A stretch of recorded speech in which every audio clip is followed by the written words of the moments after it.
Who's ready for chapter 9? Okay, chapter 9 is titled It.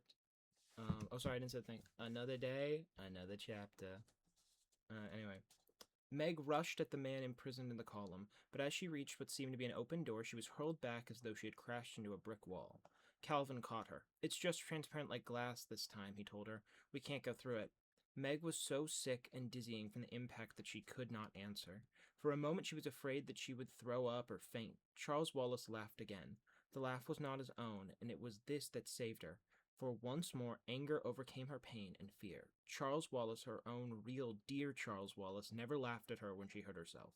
Instead, his arms would go quickly around her neck, and he would press his soft cheek against hers in loving comfort. But the demon Charles Wallace snickered. She turned away from him and looked again at the man in the column. "Oh, father," she whispered longingly, but the man in the column did not move to look at her. The horn-rimmed glass, which always seemed so much a part of him, were gone. Oh, sorry, the horn-rimmed glasses were gone, and the expression of his eyes was turned inward, as though he were deep in thought. He had grown a beard, and the silky brown was shot with gray. His hair, too, had not been cut. It wasn't just the overlong hair of the man in the snapshot at Cape Canaveral. It was pushed back from his high forehead and fell softly almost to his shoulders, so that he looked like someone in another century or a shipwrecked sailor. But there was no question, despite the change in him, that he was her father, her own beloved father. "My, he looks a mess, doesn't he?" Charles Wallace said, and sniggered. Meg swung on him with sick rage. "Charles, that's father! Father! So what?" Meg turned away from him and held out her arms to the man in the column. "He doesn't see us, Meg," Calvin said gently. "Why? Why?" "I think it's sort of like those little peepholes they have in apartments in the front doors," Calvin explained. "You know, from inside you can look through and see everything, and from outside you can't see anything at all. We can see him, but he can't see us." "Charles," Meg pleaded, "let me in to father." "Why?" Charles said placidly. Meg remembered that when they were in the room with the man with red eyes, she had knocked Charles Wallace back into himself when she tackled him and his head cracked against the floor. So she hurled herself at him. But before she could reach him, his fist shot up and punched her hard in the stomach.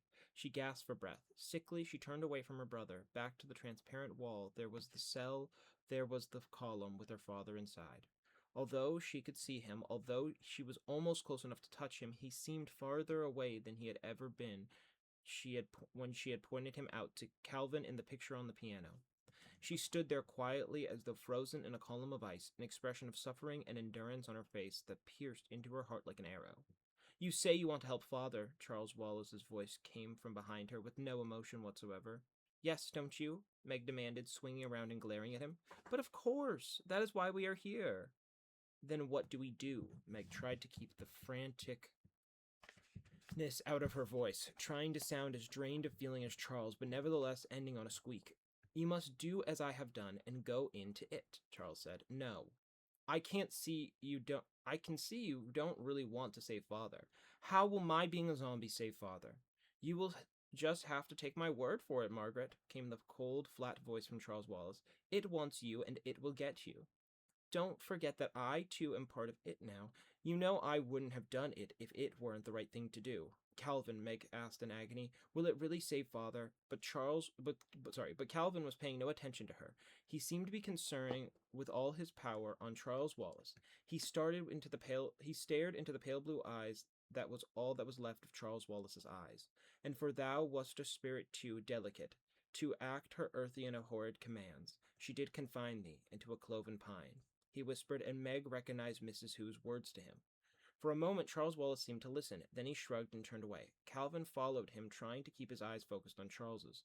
"If you want a witch, Charles," he said, "it's the witch, not Our Lady's. Good thing I had the Tempest at school this year, isn't it?" "Charles, it was the witch who put Ariel in the cloven pine, wasn't it?" Charles Wallace's voice seemed to come from a great distance. "Stop staring at me."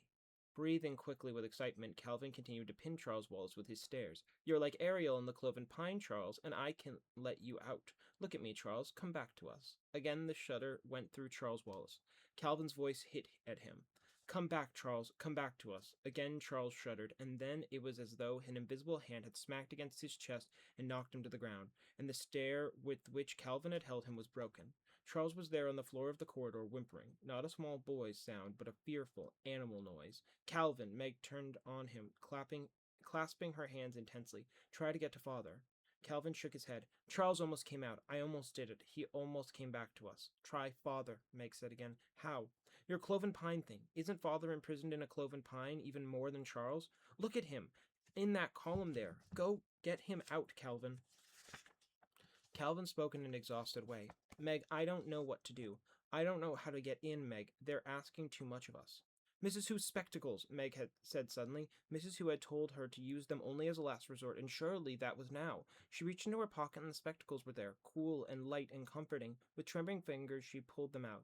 Give me those spectacles, Charles Well's voice came in a harsh command, and he scrambled up off the floor and ran at her. She barely had time to snatch off her own glasses and put on Mrs. Hu's, and then, as it was, one earpiece dropped down her cheek and she barely stayed on her nose. As Charles Wells lunged at her, she flung herself against the transparent door, and she was through it. She was in the cell with the imprisoning column that held her father. With trembling fingers, she straightened Mrs. Hu's glasses and put her own in her pocket. Give them to me, came Charles Wallace's menacing voice, and he was in the cell with her, with Calvin on the outside pounding frantically to get in. Meg kicked at Charles Wallace and ran at the column. She felt as though she were going through something dark and cold. But she was through. Father, she cried, and she was in his arms. This was the moment for which she had been waiting. Not only since Mrs. Witch whisked them off on their journeys, but during the long months and years before, when the letters had stopped coming, when people made remarks about Charles Wallace, when Mrs. Murray showed a rare flash of loneliness or grief. This was the moment that meant that now and forever everything would be all right. As she pressed against her father, all was forgotten except joy. There was only the peace and comfort of leaning against him, the wonder of the protecting circle of his arms, the feeling of complete reassurance and safety that his presence always gave her. Her voice broke on a happy sob. Oh, father! Oh, father! Meg, he cried in a glad surprise. Meg, what are you doing here? Where's your mother? Where are the boys? She looked out of the column, and there was Charles Wallace in the cell, an alien expression distorting his face. She turned back to her father. There was no more time for greeting, for joy, for explanations.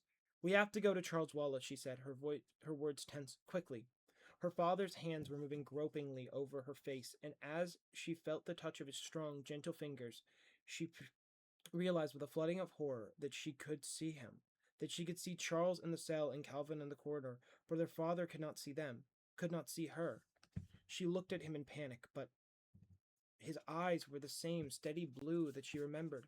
She moved her hand brusquely over his line of vision, but he did not blink. Father, she cried, Father, can't you see me?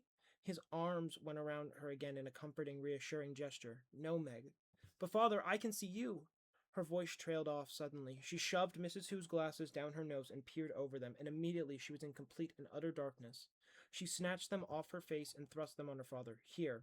His fingers closed about the spectacles. Darling, he said, I'm afraid your glasses won't help. But they're Mrs. Hu's, they aren't mine, she explained, not realizing that her words would sound like gibberish to him. Please try them, father, please. She waited while she felt with him fumbling in the dark. Can you see now? She asked. Can you see now, father? Yes, he said. Yes, the walls are transparent now. How extraordinary. I could almost see the atoms rearranging. His voice had its old, familiar sound of excitement and discovery. It was the way he sounded when he had come home from his laboratory after a good day and began to tell his wife about his work. Then he cried out, Charles Wallace, and then Meg. What's happened to him? What's wrong? This is Charles, isn't it? It has him, father, she explained tensely. He's gone into it, father. We have to help him. For a long moment, Mr. Murray was silent. The silence was filled with the words he was thinking and would not speak aloud to his daughter. Then he said, Meg, I'm in prison here. I have been for... Father, these walls, you can go through them. I came through the column to get into you. It was Mrs. Hu's glasses. Mr. Murray did not stop to ask who Mrs. Hu was. He slammed his hand against the translucent column. It seemed solid enough. I got in, Meg repeated. I'm here. Try the help glasses. Help the atoms rearrange. Try it, father. She waited breathlessly, and after a moment she realized that she was alone in the column. She put out her hand in the darkness and felt its smooth surface curving about her on all sides. She seemed utterly alone, the silence and darkness impenetrable forever. She fought down panic until her father's voice coming to her very faintly. I'm coming back in for you, Meg. It was almost a tangible feeling as the atoms of the strange material seemed to part to let him through to her. In their beach house at Cape Canaveral, there had been a curtain between dining and living room made of long strands of rice. It looked like a solid curtain, but you could walk right through it. At first, Meg had flinched every time she came up to the curtain, but gradually she got used to it and would go running through it, leaving the long strands of rice swinging behind her. Perhaps the atoms of the walls were arranged in somewhat the same fashion. Put your arms around your neck, Meg, Mr. Murray said. Hold on to me tightly. Close your eyes and don't be afraid. He picked her up and she wrapped her long legs around his waist and clung to his neck. With Mrs. Who's spectacles on, she had felt only a faint darkness and coldness as she swam through the column. Without the glasses, she felt the same awful clamminess she had felt when she tessered through the outer darkness of Camazotz. Whatever the black thing was to which Camazotz had submitted, it was within as well as without the planet. For a moment, it seemed that the chill darkness would tear her from her father's arms. She tried to scream, but within the icy horror, no sound was possible.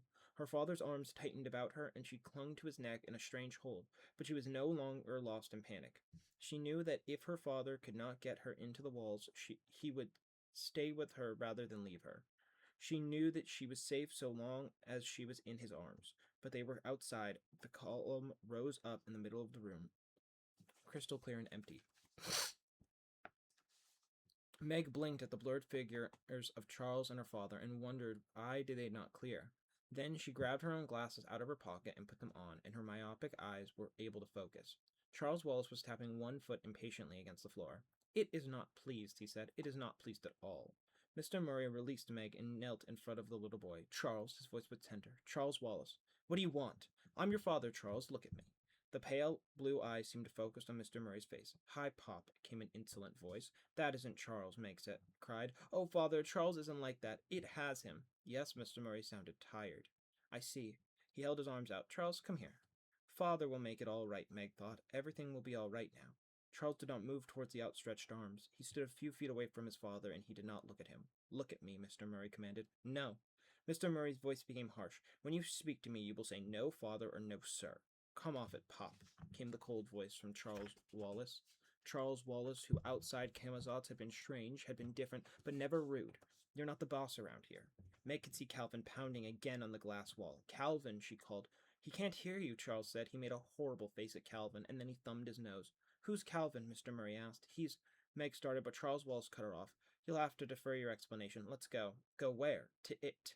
No, Mr. Murray said. You can't take Meg there. Oh, can't I? No, you cannot. You're my son, Charles, and I'm afraid you will have to do as I say. But he isn't Charles, Meg cried in anguish. Why didn't her father understand? Charles is nothing like that, Father. You know he's nothing like that.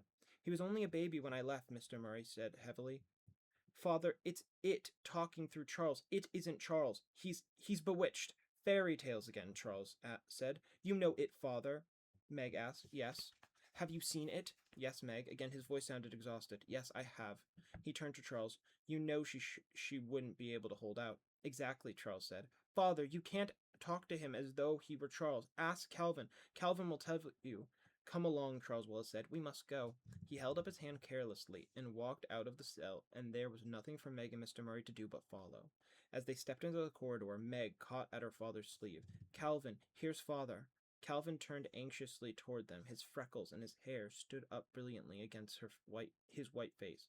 Make your introductions later, Charles Wallace said. It does not like to be kept waiting. He walked down the corridor, his gait seeming to get more jerky with each step.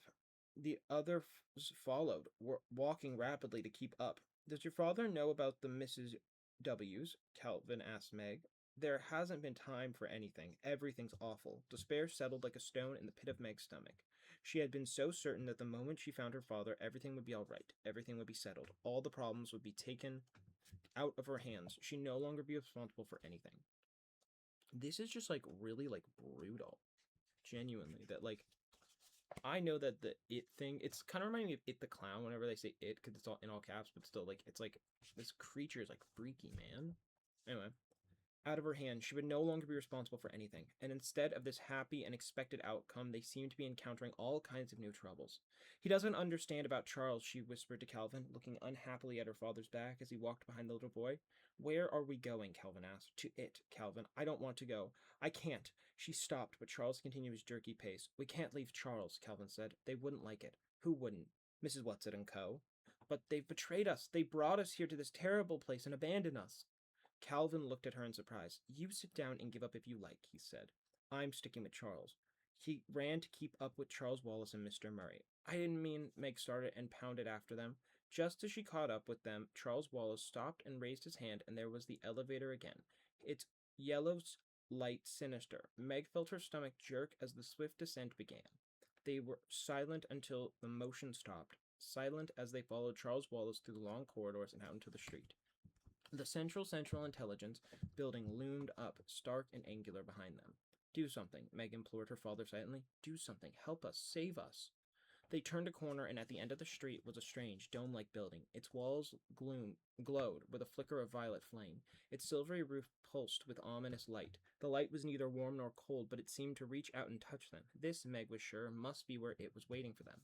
They seemed They moved down the street more slowly now, and as they came closer to the dome building, the violet flickering seemed to reach out, to envelop them, to suck them in. They were inside. Meg could feel a rhythmical pulsing. It was a pulsing not only about her, but in her as well, as though the rhythm of her heart and lungs was no longer her own, but was being worked by some outside force. The closest she had come to the feeling was when had been practicing artificial respiration with Girl Scouts, and the leader, an immensely powerful woman, had been working on Meg, intoning, "Out goes the bad air, in comes the good," while her heavy hands pressed, released. Meg gasped, trying to breathe out at her own normal rate, but the inexorable beat within and without continued. For a moment she could neither move nor look around to see what was happening to the others. She simply had to stand there trying to balance herself into the artificial rhythm of her lungs and heart. Her eyes seemed to swim in a sea of red. Then things began to clear, and she could breathe without gasping like a beached fish, and she could look into the great circular domed building. It was completely empty except for the pulse, which seemed a tangible thing, and a round daze exactly in the center. On the daze lay what? Meg could not tell, and yet she knew that it was what it was from the rhythm came. She stepped forward tentatively. She felt that she was beyond fear now. Charles Wallace was no longer Charles Wallace. Her father had been found, but he had not made everything all right. Instead, everything was worse than ever, and her adored father was bearded and thin and white and not omnipotent after all. No matter what happened next, things could be no more terrible or frightening than they already were. Oh, couldn't they? As she continued to step slowly forward, at last she realized that the thing on the dais was. It was a brain, a disembodied brain, an oversized brain, just enough larger than normal to be completely revolting and terrifying. A living brain, a brain that pulsed and quivered, that seized and commanded. No wonder the brain was called It. It was the most horrible, the most repellent thing she had ever seen, far more nauseating than anything she had ever imagined with her conscious mind, or that she would ever tormented her in her most terrible nightmares. But as she had felt she was beyond fear, so now she was beyond screaming. She looked at Charles Wallace, and he stood there, turned towards it, his jaw hanging slightly loose, and his vacant blue eyes slowly twirled. Oh yes, things could always be worse. These twirling eyes within Charles Wallace's soft round face made Meg icy cold inside and out. She looked away from Charles Wallace and at her father. Her father stood there with Mrs. Hugh's glasses still perched on his nose. Did he remember that he had them on? And he shouted to Calvin, "Don't give in. I won't. Help Meg." Calvin yelled back. It was absolutely silent within the dome, and yet Meg realized that the only way to speak was to shout with all the power possible, for everywhere she looked, everywhere she turned was the rhythm, and as it continued to control the systole and diastole of the heart, the intake and the outlet of her breath, the red miasma began to creep before her eyes again, and she was afraid that she was going to lose consciousness, and if she did, that she would be completely to the power of it.